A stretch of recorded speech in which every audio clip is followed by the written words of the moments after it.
there's a report that the Lakers are interested in the veteran, but only for the veteran's minimum. Well, it's a compliment. Nick, are the Lakers the right LA fit?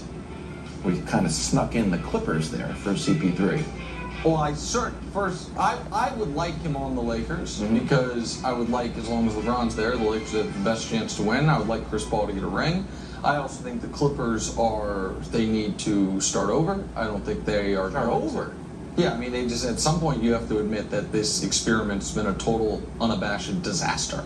But I'm going to throw something a little different at you guys. I think the best thing for the Wizards and the best thing for Chris Paul is for them to do nothing. I think that if you're running the Wizards and pay Chris Paul's money and you say, buddy, we won't play you, you can have months off. We are waiting until the trade deadline. We are not buying you out. You got a John Wall in? And then, hold on, wait a moment. Typically, that is frowned upon by the player.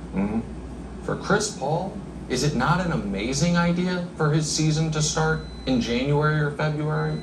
Is that not, and maybe you end up buying him out anyway. If he were bought out in 2 weeks and signed with the Lakers, you know what I would say if I were the Lakers? Report on Christmas Day.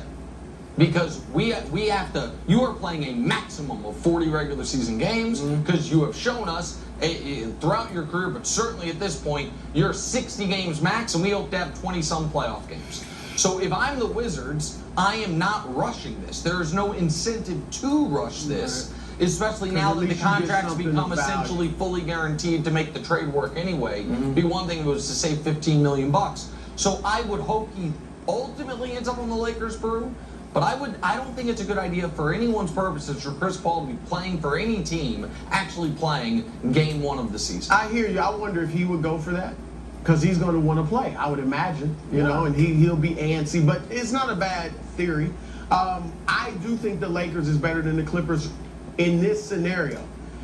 If Russell Westbrook, because the talk now is they might keep Westbrook, which I like with the Clippers. You guys know I said that from day one. But I don't like Chris Paul and Russell Westbrook. Yeah, the reason Westbrook is comfortable there is because they said, Russ, be you, and they meant it. The Lakers said it too, but they didn't mean it. There's a Russ, be you, you can start and, you know, do your thing.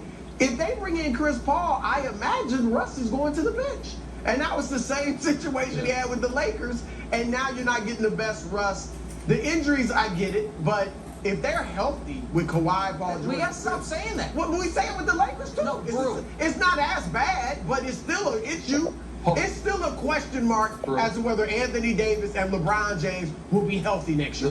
Anthony Davis and LeBron James came together the same year as Kawhi Leonard. It's not as big of an issue, I'll give you that. But it is an issue. Don't act like it's not. You're saying it's an issue for Phoenix. No.